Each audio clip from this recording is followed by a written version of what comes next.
Hello friends, आज मैं आपके लिए एक नई महानवाल आई हूँ जिसका नाम है adopted by A murderous Duke family. Please दोस्तों लाइक एंड सब्सक्राइब कर दिया करो।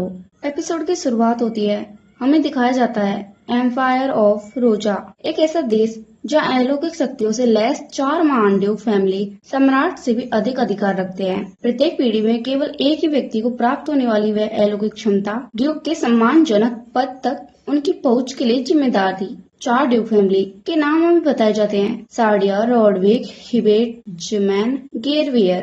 लेकिन ओम नामक श्रापित ऊर्जा उनकी क्षमता के यूज के अनुसार बढ़ती है और साथ में असहनीय दर्द से भरे जीवन जीने के लिए उन्हें मजबूर करती है। इस कर्ज से केवल उन्हें वही व्यक्ति उन्हें मुक्त करा सकता है जिसके पास रूटियम की पावर हो, वह व्यक्ति जिसके पास हीलिंग एबिलिटी हो। हमारी मेन कैरेक्टर वही रूटियम थी। उसकी एबिलिटी के कारण उसकी मृत्यु हो गई।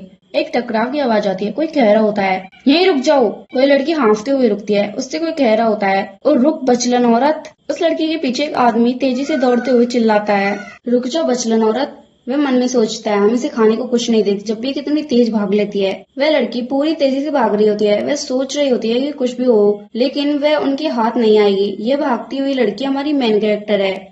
वह पिछले जन्म की बात बताती है। वह चाहती है कि वह जो भी उसके साथ हुआ था पास्ट में, काश वह एक सपना हो। वह उसे फिर से वह जीवन नहीं जीना है, कभी भी नहीं। वह मन में गॉड को याद करती हुई कहती है, हे गॉड, अगर आप सच में हैं तो कृपया मुझे बचाओ। और वह रो रही होती है। वह अपनी बैक स्टोरी बताती है। उसके माँ के मरने के बाद में उसके अंकल ने उसे गुलामों के बाजार में बेच दिया और उसके अगले 10 सालों तक जीते जागते अपना जीवन उसने नर्क में बिताया था। उसकी जिंदगी नर्क से भी बदतर हो गई थी। हमें एक बाजार का सीन दिखाया जाता है जब गुलामों को सब्जी के भाव से बेचा जा रहा होता है। एक आदमी बोलता है, यहाँ आओ, यहाँ एक स्लेव है जो यंग और आज्ञाकारी है, वे बड़े सस्ते दामों पर भी है। उसके इतने चिल्लाने पर भी कोई नहीं आ रहा होता है तो वह मेन कैरेक्टर को थप्पड़ मारता हुआ कहता है, तुम आलसी छोटे कीड़े, अगर तुम बिकना चाहते हो तो तुम्हें क्यूट बनने की एक्टिंग करनी होगी। हमारी मेन कैरेक्टर तो कांप रही होती है। वहाँ पर किसी के आने की आवाज आती है। वह आदमी उससे कहता है, आप इस जगह पर इसे परेशान क्यों कर रहे हैं। वह मेन कैरेक्टर की तरफ हाथ करता हुआ कहता है, आओ मेरे साथ चलो। मेन कैरेक्टर सोचती है, यही मेरी मुक्ति का रास्ता है। मुझे विश्वास था कि मैं उस आदमी का हाथ पकड़ लूं तो मैं अवश्य ही खुश रहूंगी, लेकिन मुझे क्या पता कि यही मेरी पूरी जिंदगी को बिगाड़ देगा। वह आदमी कहता है, मेरी प्रीशियस रूटियम। वह सोचती है, मैं इससे ज्यादा दयनीय रूप से भ्रमित नहीं हो सकती।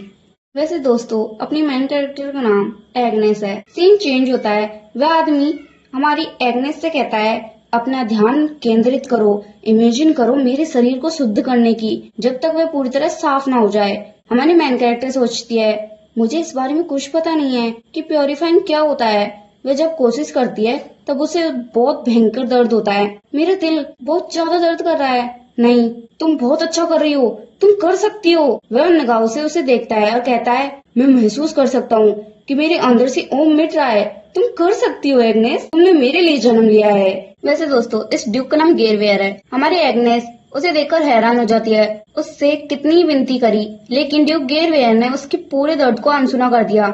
उसके हाथ को पकड़कर बोले, पवित्र करो मुझे अभी। मुझे हलाने का उसका एक ही कारण था, उसको मेरी पावर रूटियम चाहिए थी। उसने जब भी भागने की कोशिश करी वह हर बार पकड़ी गई और अंत में उसके साथ दयालुता का थोड़ा सा अंश भी खत्म कर दिया गया और उसे जेल में बंद कर दिया गया।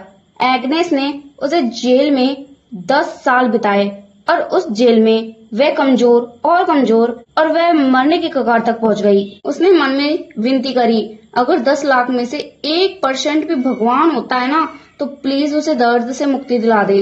वैसे दोस्तों, भगवान ने उसकी विनती तो सुन ली। सीन चेंज होता है। चिड़िया की चहचहाने की आवाज आ रही होती है। वह सोचती है, उसे लगता है कि वह इसके आफ्टर लाइफ है। वह आफ्टर लाइफ में आ गई है। वह सोचती है, वह इतना बुरा भी नहीं है, उसे दर्द महसूस नहीं हो रहा होता है। वह जब जिंदा थी तब भी वह ऐसा ही महसूस करती थी। वह अपने आप को देखती है। वह सोचती है, मैं इतनी छोटी कैसे हो गई, सब तो मेरे घर जैसा ही है।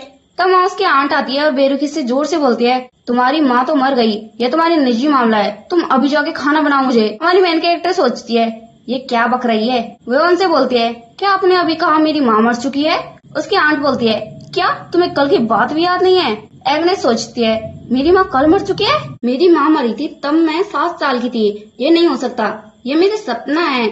नहीं, ये मेरे सपना भी तो नहीं हो सकता, क्योंकि मैंने मेरी आखिरी सांसें महसूस करी थी। कोई भी मुझसे ये नहीं बोल सकता कि मैं समय में पीछे आ गई हूँ। उस समय से पहले जब मैं ड्यूक गेरवेयर से मिली थी, मुझे यहाँ से भागना होगा। वह अपनी आंट को धक्का देती है और भागते हुए सोचती है, मैं अंकल के द्वारा बेची जाऊँ उससे पहले मुझे भागना होगा। उसकी आंट बोलती है, हे भगवान तुम्हें क्या हो गया है। मेन कैरेक्टर मन में सोच रही होती है, मुझे भागना होगा, नहीं तो वह ड्यूक मुझे ढूंढ लेगा और मैं वह पिछला जीवन वापस नहीं दोहराना चाहती।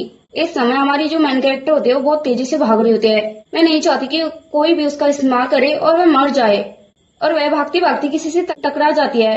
मैं माफी मांगती है। सामने एक हैंडसम आदमी खड़ा होता है। वह सोचती है, क्या ये वही आदमी है। एक दूसरा आदमी उसे पकड़ लेता है और कहता है, ग्रेस आप खुद जांच क्यों नहीं कर लेते कि कहीं इसने आपकी कुछ चीज चुरा तो नहीं ली है। हमारी मेन कैरेक्टर झटपटा रही होती है। मेन कैरेक्टर कहती है, क्या।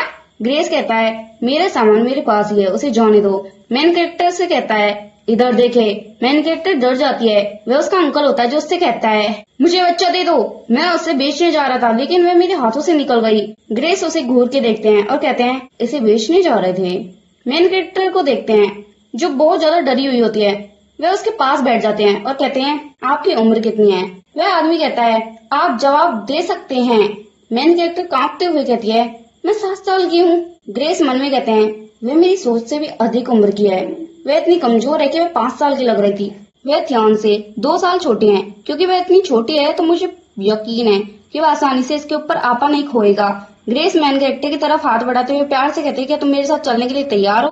तुम चाहो तो मैं तुम्हें अपने साथ ले जा सकता हूँ। एग्नेस कहती है, मुझे। और फिर वह मन में सोचती है, मेरे पास और कोई विकल्प भी नहीं है। अगर मैं इसके साथ नहीं जाती हूँ तो मेरे अंकल मुझे गुलामों के बाजार में बेच देंगे। उसे अपने पुराने दृश्य याद आने लगते हैं और उसका भविष्य दोहराया जाएगा। वह नहीं चाहती कि वह वापस से उसका भविष्य है जो दोहराया जाए। वह कांपते हुए कहती है, तुम मुझे चोट तो नहीं पहुंचाओगे ना। अगर मैं तुमसे मना करूंगी तब भी। ग्रेस उसकी तरफ हैरानी से देखते हैं और गुस्से से उसके अंकल की तरफ देखते हैं, जिससे अंकल की तो फटके 4 हो जाती है। ग्रेस मन में सोचते हैं, ये बच्ची को इसने बहुत ज्यादा मारा होगा तभी वो ऐसी बातें कर रही हैं। वे मैन कैरेक्टर को गोद में उठाते हैं और कहते हैं, मैं कसम खाता हूँ चाहे कुछ भी हो जाए मैं तुम्हें चोट नहीं पहुंचाऊंगा। मैन कैरेक्टर उसे देखती है। वह कहती है, ठीक है मैं तुम्हारे साथ चलने के लिए तैयार हूँ। तो यह निश्चित हो चुका है और वह उस आदमी को मतलब कि जेड से कहते हैं, मतलब उस आदमी का नाम जेड होता है, बाकी का काम तुम संभाल लेना। और वहां से जाने लगते हैं। जेड कहते हैं, ओके ग्रेस। पीछे से अंकल चिल्लाते हुए कहते हैं, तुम ये क्या कर रहे हो, इधर देखो वो मेरी भतीजी है, तुम ऐसे उसे नहीं ले जा सकते। और पीछे से उसे आवाज आती है, आप इस पर मेरे साथ चर्चा कर सकते हो। और वो जेड होता है जो उसके कंधे पर हाथ रखता है, जिससे अंकल तो बहुत ज्यादा डर जाते हैं। सीन चेंज होता है। हमें कैरेज का सीन दिखाया जाता है जहाँ पे ये दोनों कैरेज के अंदर बैठे हुए होते हैं। ग्रेस कहते हैं, मैं इससे कैसे कहूँ, जितना देखता हुआ अपने विशाल धूल के गुच्छे जैसी लगती है। वे उसके फटे टूटे हाल को देखकर कह रहे होते हैं। मैन कैरेक्टर कहते हैं, आप ड्यूक है ना, आप किस परिवार से हैं। अरे परिवार के नाम भी बताती है। ग्रेस कहते हैं, आपको कैसे पता मैं ड्यूक हूँ। मैन कैरेक्टर कहते हैं, तुम्हारे महंगे कपड़े को देखकर। मैन कैरेक्टर सोचती है, केवल 4 राशि परिवारों के सदस्य अलौकिक शक्तियों को प्राप्त कर सकते हैं, तो आपके चारों ओर इतनी सारी ऊन को देखकर आप निश्चित रूप से एक राशि परिवार से ही होंगे। ड्यूक सोचते हैं, वे युवा है मगर उसने गेरवेयर परिवार का नाम क्यों नहीं लिया। और वो मुस्कुराने लगते हैं और कहते हैं, वह रॉडविक है, मेरा नाम ब्लैक रॉडविक है। एग्नेस को तो झटका लगता है। रॉडविक वे साम्राज्य हथियारों का सबसे ज्यादा प्रसिद्ध परिवार है। रॉडविक परिवार के पास दूसरों की सांसों को नियंत्रित करने की क्षमता होती है। ऐसी अफवाह है कि ब्लैक रॉडविक एक कोल्ड ब्लडेड किलर है। वे और ड्यूक गेरवेयर एक जैसे हो सकते हैं। मुझे सतर्क रहना होगा, बाकी उससे मेरी पावर का पता ना चले। वो मुझे सतर्क रहना होगा। तभी वह अपनी आंखों को रगड़ती है। मैं कुछ नहीं कर सकती क्योंकि आज बहुत सारा कुछ घटित तो हो चुका है। तो वह सो जाती है। ग्रेस के मन में सोचते हैं, वह सो गई है। वह स्पष्ट रूप से एक बुद्धिमान बच्ची है। मुझे यकीन है थियोन को कुछ मानसिक शांति दिला पाएगी। वो मुझे पूरा विश्वास है कि दोनों अच्छे से रहेंगे। फिर एग्नेस अपने पिछले जीवन को याद करती है जहाँ उसे किसी के कदमों की आवाज आती है। वह अपनी धुंधली यादों में ड्यूक गेरवेयर को देखती है। फिर 2 सर्वेंट को देखती है जो एक दूसरे से बात कर रहे होते हैं। पहला सर्वेंट कहता है, क्या हमें इसे भी अपने साथ ले जाना होगा। दूसरा सर्वेंट कहता है, बाकी सभी लोग कीमती चीजें ले जा चुके हैं। तुम मूर्ख हो, क्योंकि ड्यूक गेरवेयर युद्ध में हार चुके हैं। तो हमें जो कुछ मिलता है हमें उसे लेकर भागना होगा। यह कि रोटियम है तो हम इसे दूसरे ड्यूक को बेचेंगे तो हमें बहुत सारे पैसे मिल सकते हैं। एग्नेस सोचती है, अगर ये मुझे किसी और को ड्यूक को बेच देंगे तो फिर मुझे वापस से वो दर्द सहना पड़ेगा हमारी बहन कैरेक्टर के मुंह से खून निकलता है। सर्वेंट सोचते हैं कि कहीं से कुछ बीमारी तो नहीं हो गई, चलो भागो यहाँ से, नहीं है हमें भी बीमार कर देगी। और फिर मेन कैरेक्टर सोचती है सही है, तुम यहाँ से बहुत दूर भाग जाओ, बहुत दूर, मेरी नजरों में कभी मत आना। तभी ठंडी हवा चलने लगती है। वह 3 लोगों की परछाई देखती है जिनमें से बहुत ज्यादा गाढ़ा मात्रा में, मतलब बहुत ही ज्यादा उंगली कर रहा होता है और उसका दिल बहुत ज्यादा दुख रहा होता है। ये जरूर एबिलिटी यूजर होंगे। वे नीचे गिर जाती है और कहती है हाँ, मुझे बिल्कुल पता है कि तुम्हें मेरी जरूरत है, मुझे कितना भी दर्द क्यों ना हो तब भी।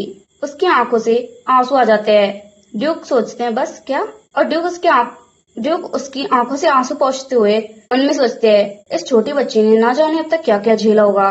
इसी के साथ हमारे एपिसोड की एंडिंग